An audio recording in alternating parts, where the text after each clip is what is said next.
गांव छोटा सा था, शांत, सुकून भरा, पहाड़ियों के बीच बसा।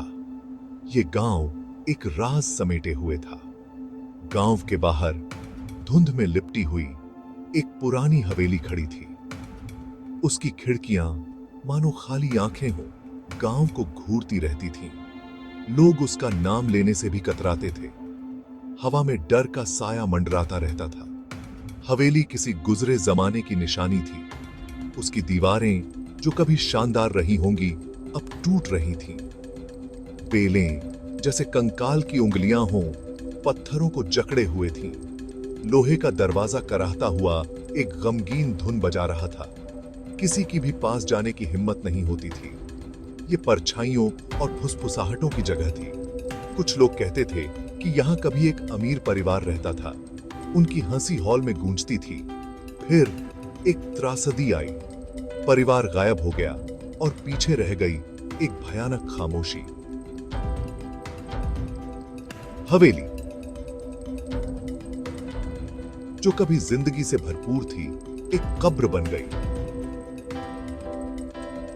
राजों वाली कब्र। गांव वाले कहानियां सुनाते थे, अजीब रोशनियों और भयानक आवाजों की कहानियां।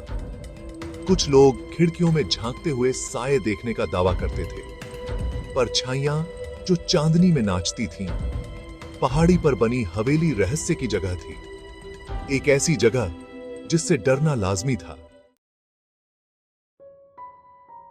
हवेली के आसपास कई कहानियां प्रचलित थीं, हर कहानी पिछली से ज्यादा खौफनाक। गांव वाले एक छिपे हुए खजाने की बात करते थे, जिसकी रक्षा गायब हुए परिवार की आत्माएं करती थीं। वे कहते थे कि आत्माएं हॉल में घूमती रहती हैं। रात में उनकी दर्द भरी चीखें गूंजती रहती हैं। एक कहानी एक जवान औरत की थी। वो अपने खोए हुए प्यार को ढूंढते हुए हॉल में भटकती रहती है। उसकी सफेद ड्रेस खून से सनी हुई थी।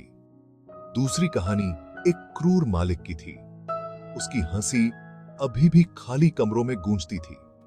उसके शिकार हमेशा के लिए हवेली की दीवारों के भीतर कैद हो गए। बच्चों को दूर रहने की चेतावनी दी जाती थी। उनसे कहा जाता था कि हवेली तुम्हारी आत्मा चुरा लेगी। उनकी आंखें डर से फैली हुई थीं। पीढ़ी दर पीढ़ी चली आ रही ये कहानियां उनके मन में घर कर गई थीं। पहाड़ी पर बनी हवेली सिर्फ एक खाली इमारत नहीं थी, ये डर का प्रतीक थी। राहुल, जो गांव में नया आया था, इन कहानियों का मजाक उड़ाता था। उसने भूतों और आत्माओं पर विश्वास करने से इनकार कर दिया। उसके लिए हवेली एक चुनौती थी, एक सुलझाने वाली पहेली। उसने कसम खाई कि वो कहानियों के पीछे का सच उजागर करेगा। उसे क्या पता था कि कुछ राज दफन ही अच्छे रहते हैं।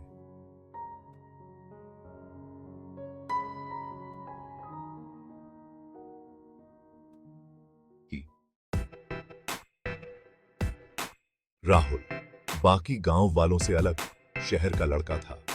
वो विज्ञान और तर्क की कहानियां सुनकर बड़ा हुआ था।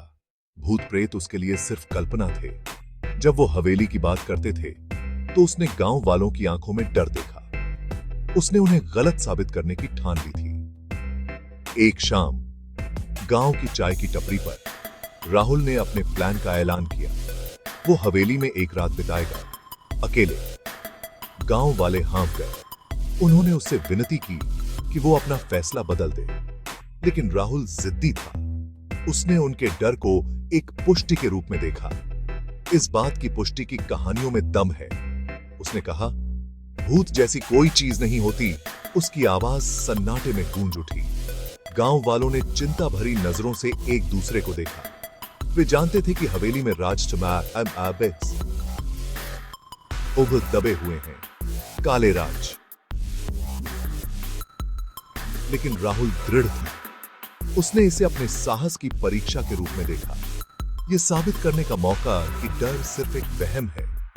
उसके दोस्त उसके साहस से प्रभावित होकर उसके साथ जाने का फैसला करते हैं। उनमें से 3 सभी राहुल की तरह संशयवादी, एक साहसिक कार्य के लिए उत्सुक। उन्होंने अगली रात के लिए योजना बनाई। टॉर्च और साहस से लैस वे पहाड़ी पर बनी हवेली को जीतने के लिए निकल पड़े, अनजान उस अंधेरे से जो उनका इंतजार कर रहा था। रात अंधेरी थी, सिर्फ झिंगुरों की आवाज आ रही थी। राहुल और उसके दोस्त हवेली के दरवाजे के सामने खड़े थे। लोहे की सलाखें ठंडी और जंग लगी हुई, मानो उन तक पहुंचने की कोशिश कर रही थी। राहुल की रीढ़ की हड्डी में सिहरन दौड़ गई। उसने गेट को धक्का देकर खोला। आवाज सन्नाटे में गूंज उठी। अंदर की हवा भारी, दमनकारी थी। उसमें सड़न और किसी और चीज की गंध आ रही थी, कुछ प्राचीन और अनजान। खामोशी बेचैन करने वाली थी, जो सिर्फ उनके कदमों की आहट से टूट रही थी। उनकी टॉर्च की रोशनी धूल भरे फर्नीचर पर नाच रही थी। मकड़ी के जाले हर जगह लगे हुए थे। वे हवेली में घूमते रहे, हर कमरा पिछले वाले से ज्यादा जर्जर। अजनबियों के चित्र दीवारों से उन्हें घूर रहे थे। उनकी आंखें मानो उनकी हर हरकत पर नजर रख रही थीं। राहुल को एक मौजूदगी का एहसास हुआ, जैसे कोई उन्हें परछाइयों से देख रहा हो। उसने उस एहसास को दूर भगाने की कोशिश की, इसे अपनी कल्पना बताते हुए। जैसे ही वे भव्य सीढ़ियां चढ़े, उन्होंने उसे सुना। एक धीमी फुसफुसाहट, जैसे कोई आह भर रहा हो, ऊपर की मंजिल से आ रही थी। राहुल का दिल जोरों से धड़कने लगा। उसने घबराई हुई नजरों से अपने दोस्तों को देखा। टॉर्च की रोशनी में उनके चेहरे डर से पीले पड़ गए थे। वे ऊपर चढ़ते रहे, फुसफुसाहट तेज होती गई और करीब।